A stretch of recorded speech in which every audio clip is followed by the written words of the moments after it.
How's it going?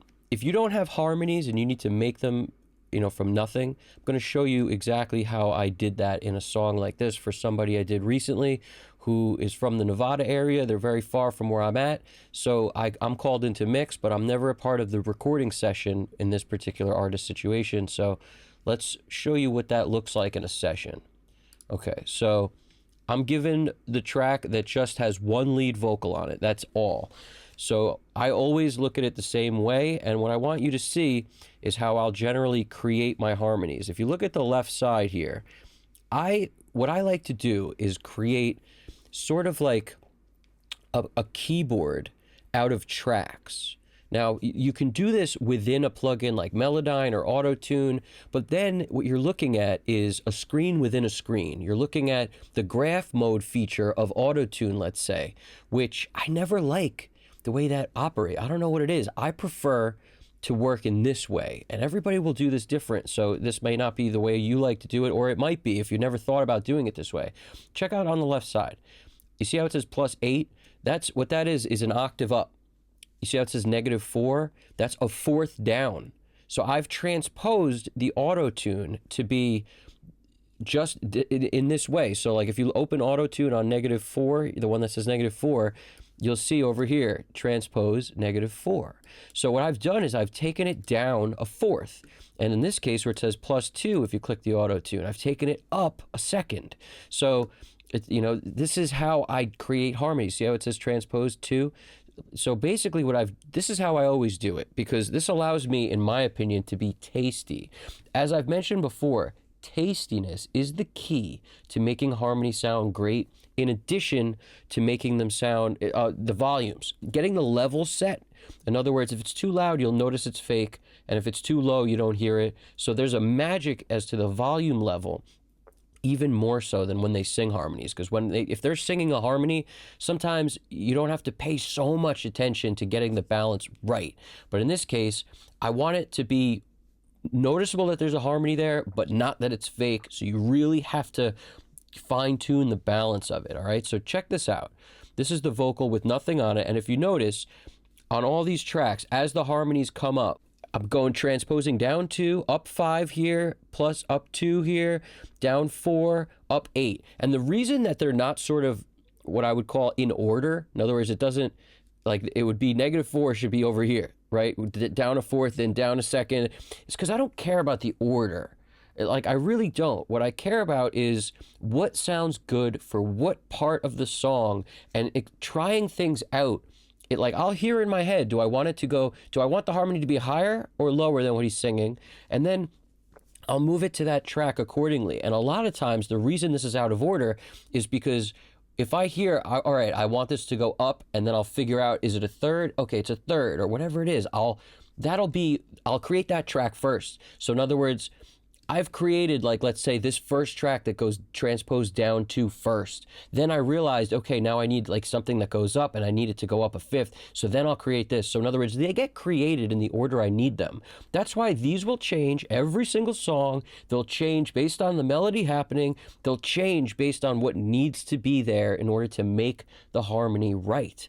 Because as I've talked about in the past, you can't just put it up to like a fifth and then have it run through the whole song. That may work perfectly, except for a few lines here and there where it's not a fifth. Like, that actually will clash with the melody, and it needs to only go up a fourth or something in a few places. You'll find that's the case. It's not always static where the note works the whole time. This is where being tasty comes into play, because you have the option of removing it completely or using a different note. So if you notice, as the words come up, you notice how there's no octave, it's not down a fourth, it's not up a second. See, I'm only using the fifth here, where it starts on the harmony. Then I'm using the fifth, and I'm using it, transposing down a second, see? Then I'm using a fifth by itself. Then I'm using a fifth, over here I'm using a fifth, and what's this one? Sorry, up a second. So in other words, this is a different harmony than this. You see what I'm saying? Because that's what tastiness is. And listen to how this translates. This is also how it would be done if you had people singing with you. They don't always stick on their note. They will move their note around in order to make the harmony work, and that's what I'm doing by doing it this way, all right? Now, what you will notice is these EQs are going to be the same. Like, look at this EQ. Look at this EQ. You see the EQ doesn't change. Look at this EQ. The EQ hasn't changed. So I'm not focused on EQing the notes different, or although I could, in a sense that maybe the octave needs some other sort of, EQ compared to when I'm going down a fourth, or, it's possible. But in this case, I didn't, because often I'll start with them the same and I'll work from there. But also notice this. I'm rolling off. Okay, and obviously I roll off low end rumble, but it's it's only 45. It's a 50 hertz roll off. It's kind of common, right, on a high pass filter. But on the low pass filter, notice I'm at 10.5K. So I'm taking off some of that high end, brightness, if you will. And this isn't always the same either. So don't copy this, because in some songs, specifically, if I want to create that modern, almost like a very luscious vocal sound that has like vocal stacks and gang vocals, if it's a ton of stuff that was sung naturally, I'll often want to bring up the highs to make it shine more, because that's what I notice in pop songs. There's a lot of this high-end glitter happening. Almost sounds like a whisper quality on the, in like, I don't know. I'm going to estimate like 7 to 14K, around there. It's like this whispery quality. And you get that shiny top end on the backup vocals. It's not like generally it's not just on the lead. You may brighten up some top end on the lead, but the background vocals are also speaking to me in that frequency range, and I notice it. Whereas on some other stuff, you want to tuck that stuff in so it doesn't get in the way. It really depends on what you're doing, and in this case, let me just show you what this sounds like, okay? So this is a little bit of the song. I'm just going to play it right before the chorus so you can kind of hear the one vocal and then how it changes. You ready?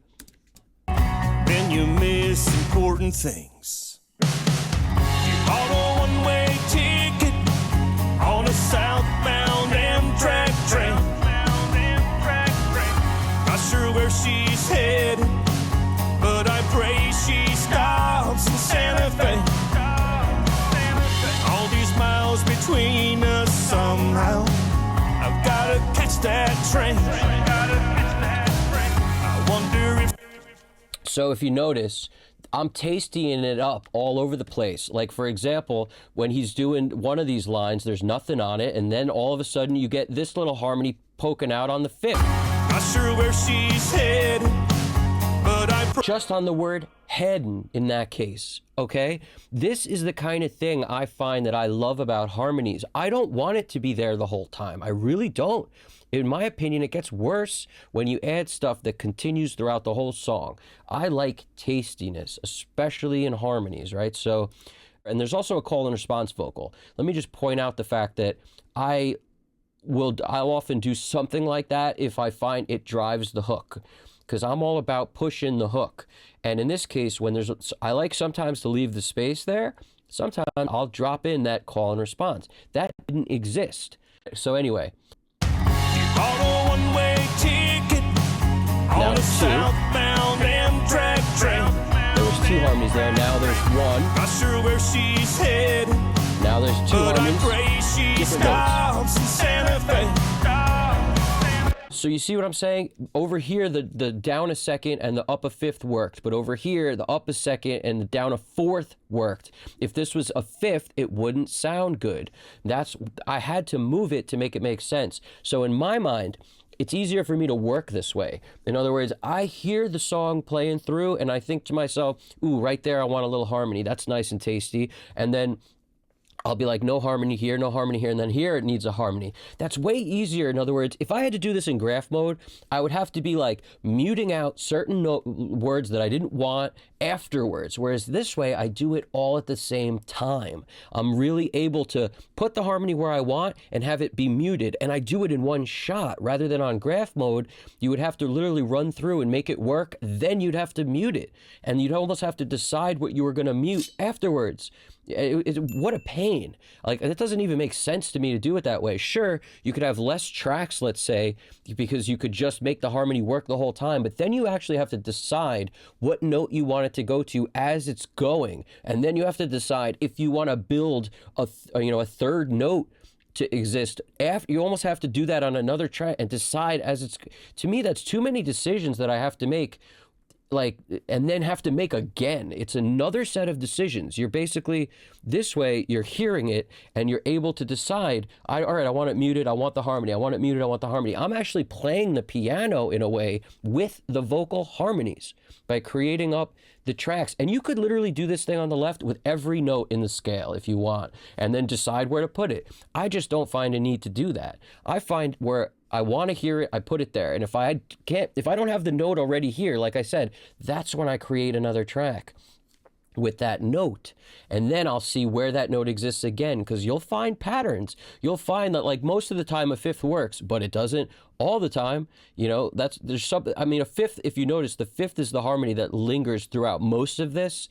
And then every once in a while, over here, there's a fifth, but there's also the octave and the fourth. Like, let me just show you what that sounds like. You ready? In that one spot.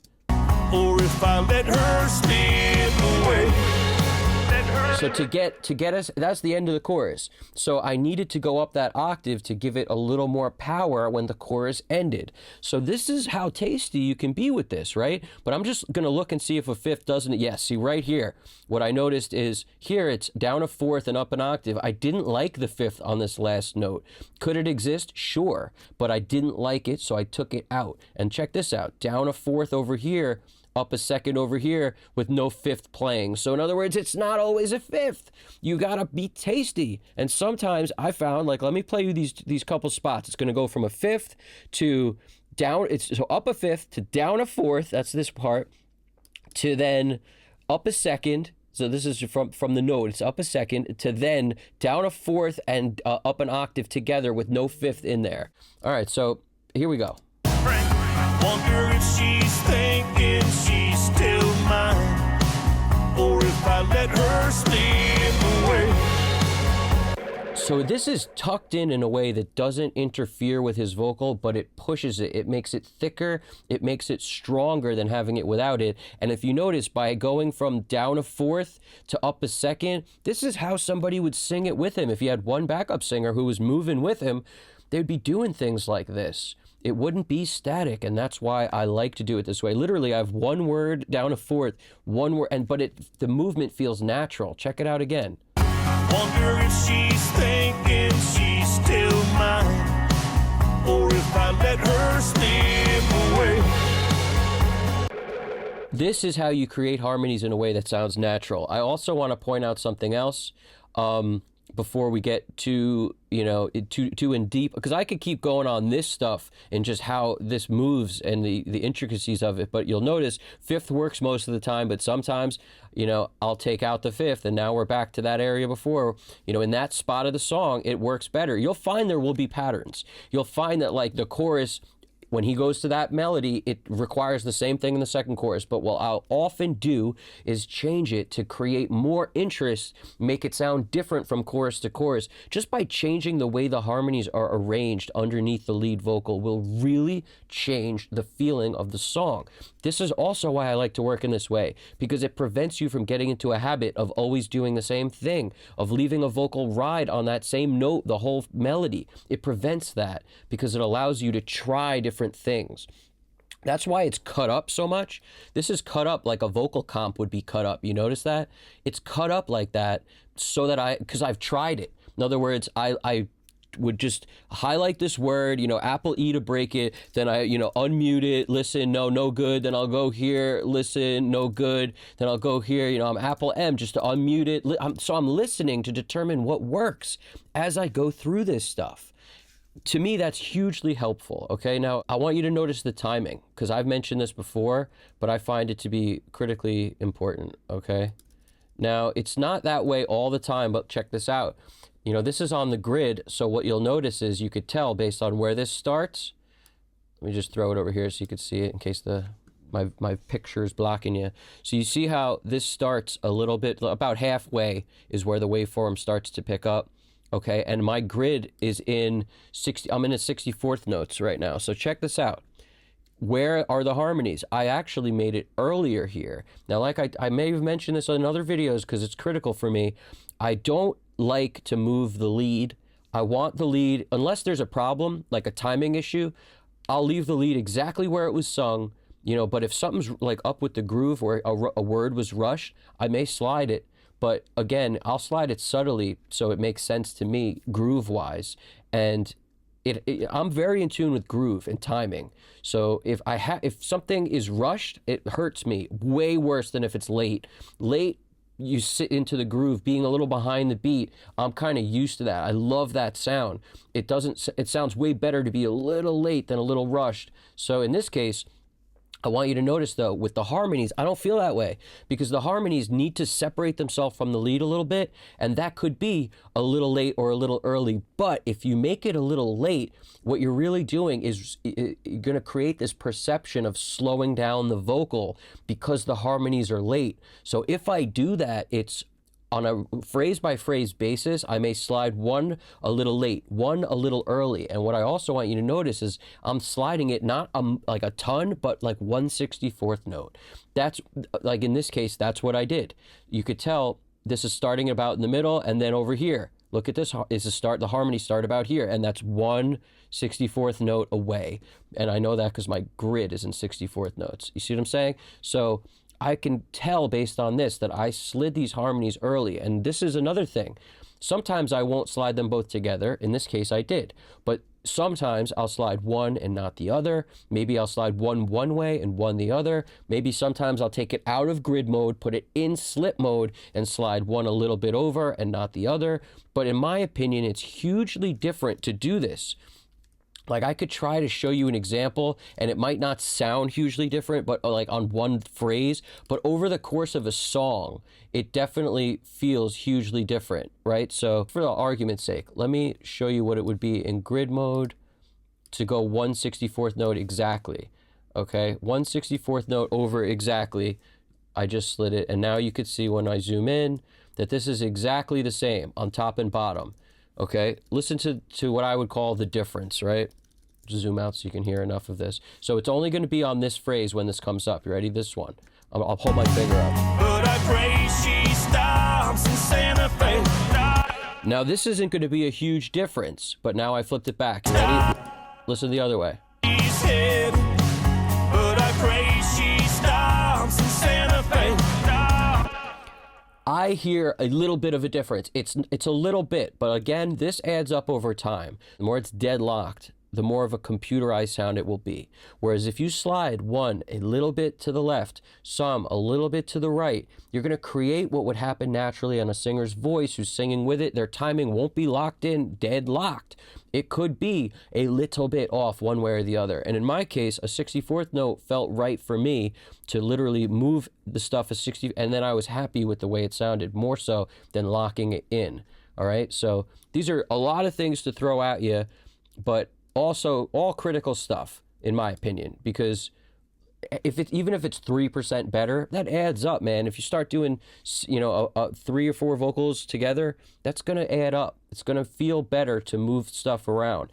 The more, you know, and that was this line. There could be other lines in here I push the other way, some I push this way, you know, so that's the point. It's like a 64th note is usually like a good amount of time to move stuff and not really notice it in a harmony, but it could be noticeable depending on the speed of the song, depending on a lot of things. So this isn't a set rule.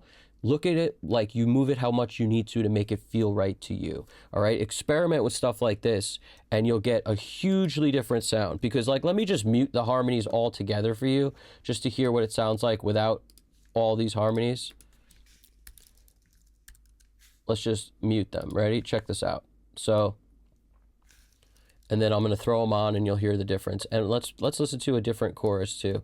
Let's listen to the last chorus. Doesn't matter which one we listen to, but let's listen to that. You ready? Here we go.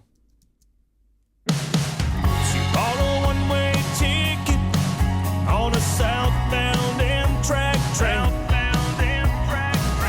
Not sure where she's headed, but she didn't stop in Santa Fe. All these miles between us somehow. All right, now I'm going to give you with the harmonies back in. Ready? Harmonies in all day. She bought a one-way ticket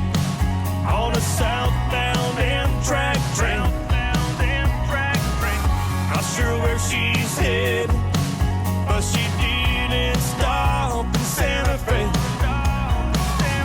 All these miles between us somehow. I've gotta catch that train. I wonder if she's thinking she's still mine, or if I let her slip away. You got to be musical with it. You see, you got to, and I hope you dig it, because I certainly dig it, and the artist loved it. And the bottom line is, this is a whole different thing other than without the harmonies, whole different thing. And I want you to see something. If you notice this crazy automation going on here, that's not volume automation. That's volume automation on a plugin. That is, what is it? The Echo, yeah, it's one of my favorite Echoes to use, the Galaxy Tape Echo. That's what that is. And I am volume automating to be able to control how much of this like slap kind of echo thing is happening and at what points, and I'm really doing what needs to be done. I'm messing with that. I'm running it just like you would if you saw it. Like, in other words, if it was like, that's based on a unit that literally would sit on top of a guitar amp or whatever, and people would mess with those things, and you get crazy sounds in dub music and all sorts of stuff. And the idea here is you're not looking at what it looks like on a chart like this. So this looks crazy, but that's exactly what they were doing with it when they're twisting knobs to make stuff happen. So I'm using it the same way, and I don't care what it looks like. I'm listening when I do that. I don't care what it looks like at all. Whereas when you look at the volume automation, like look below these tracks here, is a parallel bus volume automation, and I automate all my parallel buses together. See, they're all automated the same, and the reason they are, my lead vocal bus and all my parallel buses, like the reason they're automated like that is so that when I want it a little louder, it comes up on all of them, and when I want it a little lower, it comes down on all of them. And the automations here are subtle. Look at how subtle, like they're not a lot of automation happening, maybe an end of a phrase or this or that, but it's really contained. Because if you automate too much on the volume, especially on all your parallels for vocals, like these are only vocal parallels, by the way. They're not instrument parallels. It's vocals. That's what you're looking at here.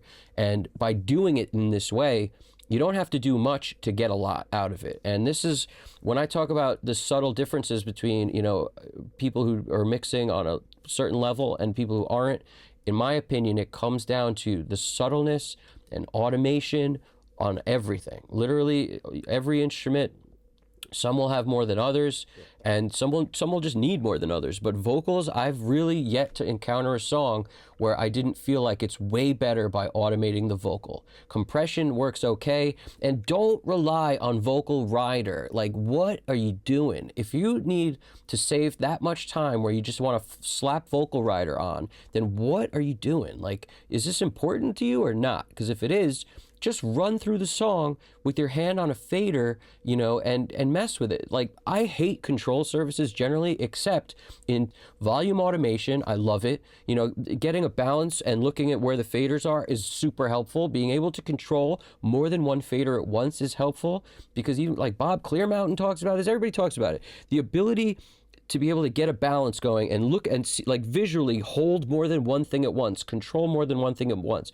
Very, very critical. But do you need a whole control surface? No, not by any stretch of the imagination. And to be completely honest with you, in situations like this where I'm, automating a vocal, what am I doing? I have this grouped. That's why it's all exactly the same in terms of where it's automating. I have them grouped so that my automation just applies to all channels, and I got one finger on one fader in that case. You see what I'm saying? In the case of vocal automating and anything in a group automation sense, you don't need to automate each fader separate. You automate them together.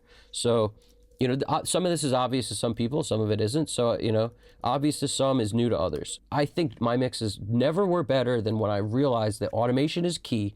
And once you start doing that, you'll realize how much you can automate. And these things, they don't move much. Like, if you look over here, it's -9.4. And then if you look over here,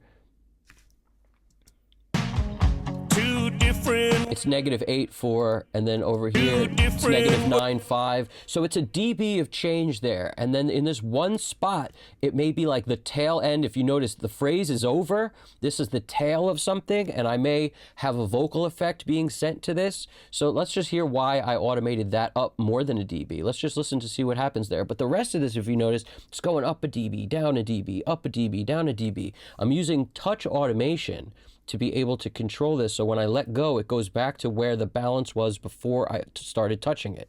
That's the critical thing about touch automation. So let's just check out what happens in this part. You ready? This part where it gets louder. Two different worlds, some hard times. We made it work. I just wanted the times to come up and be more personal, more intimate. You know, that's the only reason. Two different worlds, some hard times. Because he does a thing where he goes, times. It's like a vibrato, and it's kind of subtle, and I liked it, so I wanted more of it. And literally, this is how you look at stuff. It's like, what do you like? That will control your moves, and that's what makes your mix different than everybody else's, because you're imparting what you like into the mix. This is so critical, all right? Super critical. So you guys got this. Her wings. Same thing here. Wings got a little quiet for me. If you look at the phrase, look at this phrase, and look at a little how it's lower here compared to here. The wings is the end of the phrase. It's getting quieter. I wanted more wings. So check me out. She's wanting to spread her wings.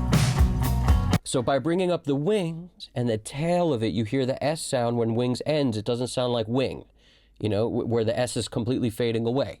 And that's the point, is like, make it have personality, and the ends of the phrases, the ends of the lines is where a lot of that lives. I've talked about this before, but this is it in real time. You actually get to hear what it sounds like when you do stuff like this. And if you notice here, let's just check out this one other spot. You see how it's dipped? Like, look at how this is dipped. That's because I wanted to get the vocals super close there. It's just right before the chorus, I believe. Let's listen. Important things. Yeah, so the real dip, if you notice, is actually on my effect chains. This is my effect chains. You notice how it says left plate, center plate, right plate, just like I've mentioned to you guys in the past. Well, in this case, so that, you know, these are all my effects in brown. Now, what you'll notice over here is in this section where he says important things, any sort of stuff that was happening here gets muted. So that means all my reverbs, all my delays, all my everything gets muted, because contrast is everything. And I could link to a contrast video at the end of this, the bottom that I made a while back, because to me that's the most important thing. All the best mixes have contrast. And when you have a reverb sound or a slap sound or something happening through a song, and then you get to a part where you want it to be intimate, you have to kill the effects in order to achieve that. So I have muted down all the effects in this spot. So that's why the vocal feels like all of a sudden it's now right in front of our face. And that allows us to then have contrast when it pulls back to where it was before. And the contrast is what creates those moments. So check it out. Sometimes life gets crazy. Then you miss important things. You bought a one-way ticket. I hope that helps. I really hope you enjoyed the video. If you did, do me a favor and mute some effects right on over to that like button. And also, while you're at it, add a little bit of subtle vocal automation to the subscribe button if you haven't already. There's going to be tons more videos like this you don't want to miss. My name's Evan Jaffe. This is Custom Cut Studios. I'll give you a little of this song to play us out while I fade the video out. Take it easy. You guys got this. You bought a one-way ticket on a southbound Amtrak train. Not sure where she's headed, but I pray she stops in Santa Fe. All these miles between us, somehow I've gotta catch that train.